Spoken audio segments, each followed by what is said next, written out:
আমি মন খুলে আপনাদেরকে সালাম দিচ্ছি, আমি আশাবাদী আপনারাও মন খুলে সালামের উত্তরটা নেবেন। এই লক্ষ্যে সালাম বিনিময় করছি। আসসালামু আলাইকুম রহমতুল্লাহি তাআলা ওয়া বারাকাতুহু। আলহামদুলিল্লাহ, আল্লাহ তাআলা আমাদেরকে সালামের বিনিময়টা খুব সুন্দরভাবে সম্পূর্ণ করছে। সকলে বলে আলহামদুলিল্লাহ। এই যে মন খুলে সালামটার উত্তরটা দিচ্ছেন, এতে আপনার মনে কি ভালো লাগছে না খারাপ লাগছে? মনের ভিতরে যে টেনশন আছে, চিন্তা আছে, এগুলো কি আছে না দূর হচ্ছে? দূর হচ্ছে। যদি আপনি মন খুলে কথাই না বলতে পারেন, মন খুলে যদি আপনি না হাসতে পারেন, মন খুলে যদি না আপনি কথা বলতে পারেন, আপনার মনের ভিতর থেকে ফাফড়টা কখনোই বের হবে না। ঠিক কিনা ভাই? ঠিক এমন একটা বিষয়, সালামের উত্তরটা যত জোরে হবে, যত মহাব্বতের সহিত হবে, তত বেশি সালাম দেওনেওয়ালার সাথে আপনার সম্পর্কটা মজবুত হবে। সুবহানাল্লাহ। যে তোমার শত্রু তাকে বেশি বেশি সালাম দাও। বিশ্বনবী বলছেন আসসালামু কাবলাল কালাম, আগে কথা নয়, আগে সালাম। আগে কি? সালাম। তোমার শত্রু যে, তাকে তুমি বেশি বেশি করে সালাম দাও। আসতে সালাম, যাইতে সালাম, বসতে সালাম, উঠতে সালাম। তার মনটা যতটুকু কঠিন হোক না কেন, অবশ্যই একটা নয় 10টা সালাম শোনার পরে তার মন চাবে তোমার উত্তর দিতে। আর যখনই তোমার উত্তরটা সে দিবে, মনে করবে ওই মুহূর্ত থেকে তোমার শত্রুতা মিটে গেছে। সুবহানাল্লাহ। মনে করবে কি ওই মুহূর্তে তোমার প্রতি তার কোনো শত্রুতা নাই। তাহলে শত্রুতা ভাঙার জন্য কি লাগছে? কোনো কিছু বিচার সালিশ লাগছে না? শুধু সালামের মধ্য দিয়ে কি হয়েছে? শত্রুতা ভেঙে গেছে। কিন্তু আমাদের সমাজ তার উল্টো পথে চলে। যার সাথে আমার শত্রুতা, তার ছায়াটাও আমি মারাইতে চাই না। ঠিক কিনা ভাই? এবং কি আমার বাচ্চাকে আমি শিক্ষা দেই, অমুকে কলিকে আমার শত্রু, অমুকের জায়গাটা যাইও না, অমুকের সন্তানের সাথে খেলো না, কথা বলো না, এরকম শিক্ষা দেয় না? দেয় না? দেয়। নিজে তো শত্রুতা করে করে পাশাপাশি বাচ্চাকেও শত্রুর বীজ বপন করে। ঠিক কিনা? শুকরিয়া আদায় করছি মুহাম্মাদুর রাসূল, শুকরিয়া আদায় করছি মহান রব্বুল আলামিনের দরবারে, যেই মহান আল্লাহ তাআলা আমাদেরকে দীর্ঘ একটা সপ্তাহ অপেক্ষা করার পরে এই রবিউল আউয়াল মাসের একেবারে শেষ লগ্নে, শেষ জুমায় মহান আল্লাহ রাব্বুল আলামিনের মহান হুকুম সালাতুল জুমা আদায় করার যে তৌফিক দিয়েছেন, সেই মনিবের দরবারে মন থেকে ভালোবাসা উজাড় করে দিয়া শুকরিয়া আদায় করি। জোরে সরে বলি আলহামদুলিল্লাহ। দুরুদে তাসলিম, যেই নবীর উপরে দুরুদ পড়াটা বান্দার জন্য ওয়াজিব, যেই নবীর উপরে দুরুদ পড়াটা বান্দার জন্য গুরুত্বপূর্ণ একটা ইবাদত, সেই নবীর আখিরি জামানার নবী আহমদ মুস্তাফা, মুহাম্মদ মুস্তাফা, সকলে অন্তরস্থল থেকে বলি সাল্লাল্লাহু আলাইহি ওয়াসাল্লাম। সম্মানিত মুসল্লিয়ানে কেরাম, আমাদের একজন মুসল্লি বলছেন যে এই শুক্রবারে হুজুর জান্নাত জাহান্নামের ওয়াজ করেন। বুঝছেন? জান্নাত জাহান্নামের ওয়াজ শুনতে চাইছে। আল্লাহ তাআলা এই জান্নাত জাহান্নামের ওয়াজ দেওয়ার জন্য কাউকে হেদায়েত করে। সকলে বলি আমিন। শুনতে চাইছে আজকে জাহান্নামের ওয়াজ হবে ইনশাআল্লাহ। যতটুকু সময় পাবো জাহান্নাম নিয়ে বিশ্লেষণ করার কিছু চেষ্টা করব। ওমা তৌফিকি ইল্লা বিল্লাহ। সম্মানিত মুসল্লিয়ানে কেরাম, জাহান্নাম কি, জাহান্নামের ভয়াবহতা কতটুকু, এটা পরে। আগে চলুন আমরা শিখি, জানি জাহান্নামটা কি। জাহান্নামটা হচ্ছে অন্ধকার একটা জগৎ, নিষ্ঠুর একটা জগৎ। আমরা যদি সাধারণভাবে বুঝতে চাই, অস্বাভাবিক একটা জায়গার নাম হচ্ছে জাহান্নাম। যেখানে স্বাভাবিকতা নাই, সেখানে অস্বাভাবিক কিছুই চলতেছে। যেখানে আলো নাই, অন্ধকার চলতেছে। যেখানে নিষ্ঠুরতা আছে, কোনো মহাব্বত নাই। ঠিক কিনা ভাই? জান্নাতে কি জাহান্নামে কি মোহাব্বত আছে? ভালোবাসা আছে? কথার উত্তর ভালো করে উত্তর দিবেন। জাহান্নামে কি ভালোবাসা আছে? জাহান্নাম কাউকে ভালোবাসা দিবে? দিবে না। জাহান্নাম কারোর প্রতি কোনো মোহাব্বত করবে না। জাহান্নামে শুধু নিষ্ঠুরতা, হিংস্রতা, ভয়াবহতাই আপনাকে শিক্ষা দিবে।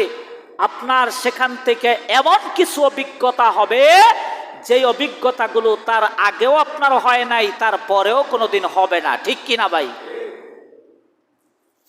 এই জাহান্নামের নাম অনেকগুলো। হাবিয়া নামক একটা জাহান্নাম, শুধু তো বাংলায় আমরা বলতেছি জাহান্নাম, দোজখ বলি আমরা বাংলাতে।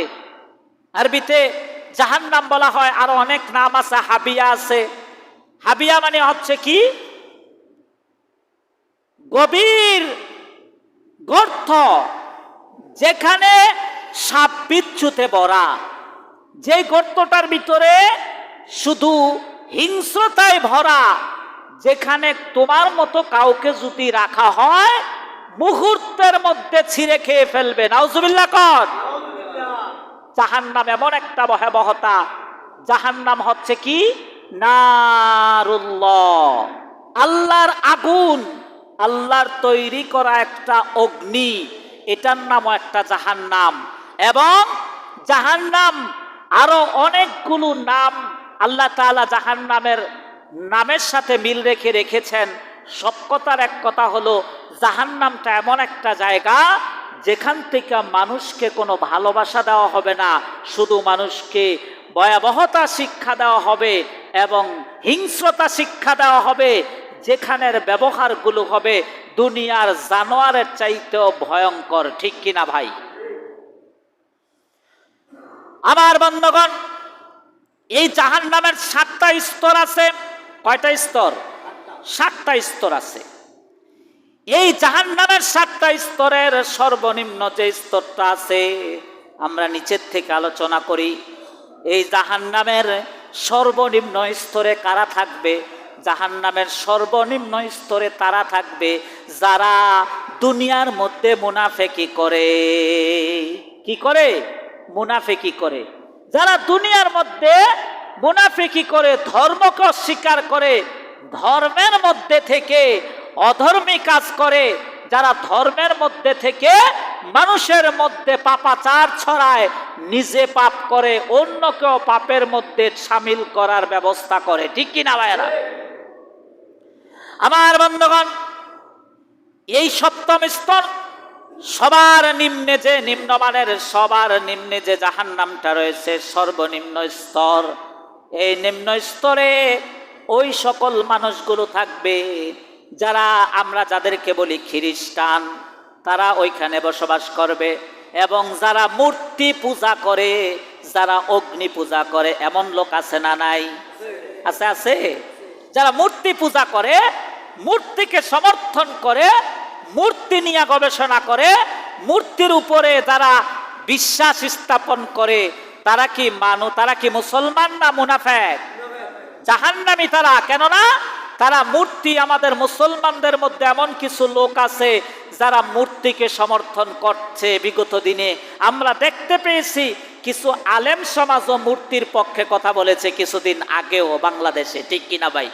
কইছে না কথা? বলছে। তারা মূর্তিকে জায়েজ করার চেষ্টা করছে। তারা মানুষকে ভুল বুঝাইছে যে ভাস্কর্য আর মূর্তি এক না। বুঝতে পেরেছেন? ভাস্কর্য আর মূর্তি এক না। কিন্তু আল্লাহ তো বুঝিয়ে দিয়েছে শব্দ তো একটাই, সেটা হলো ভাস্কর্য হলো যেটা, মূর্তি হলেও সেটাই। মূল কথা, মানুষের আকৃতি তৈরি করা, জীবজন্তু জানোয়ারের আকৃতি তৈরি করার নামই হচ্ছে ভাস্কর্য, নামই হচ্ছে মূর্তি। ঠিক কিনা ভাই?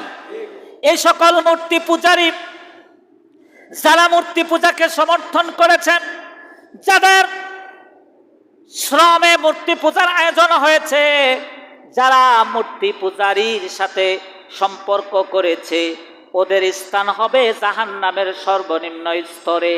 আর ওই স্তরের মধ্যে আল্লাহ রাব্বুল আলামিন জাহান্নামীদের জন্য আপ্যায়ন করবেন কি দিয়ে? শুনুন।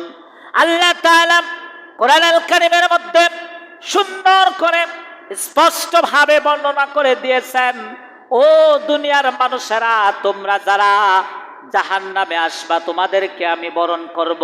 কি দিয়ে বরণ করব? তোমাদেরকে বরণ করব এমন এক ধরনের শরবত দিয়া, যেই শরবতগুলো তোমরা দুনিয়াতে যেগুলো তোমরা দেখতা তোমাদের শরীর থেকে, তোমাদের অঙ্গ প্রত্যঙ্গ থেকে যেই নষ্ট রক্ত বের হয়, যেই নষ্ট পানিগুলো বের হয়, যেই নাপাক পানিগুলো বের হয়, যেরকম তোমরা যেগুলাকে বলো পুজ, যেগুলাকে বলো তোমরা জীবাণু, এই জীবাণুগুলো আমি আল্লাহ তাআলা বছর বছর ধরে জ্বালাইয়া শরবত তৈরি করেছি। তোমরা যারা সর্বনিম্ন স্তর জাহান্নামে প্রবেশ করবা, আমি তোমাদেরকে এই পুজ নামক নাপাকি শরবত খাওয়াইয়া জাহান্নামে নিক্ষেপ করব। বলুন নাউজুবিল্লাহ। বুঝতে পেরেছেন বাবারা? জাহান্নামে যাওয়া, আল্লাহ তাআলা জাহান্নামীদেরকেও আপ্যায়ন করবেন শরবত দিয়া। আমরা মেহমান বাড়িতে আসলে তাদেরকে আমরা প্রথমে কি খাইতে দেই? হয় সাদা পানি, না হয় শরবত। ঠিক কিনা ভাই? দেই না? দেই না? কেউ না পারলে এক গ্লাস সাদা পানি হইলো আমরা তাদেরকে কি করি? আপ্যায়ন করার ব্যবস্থা করি।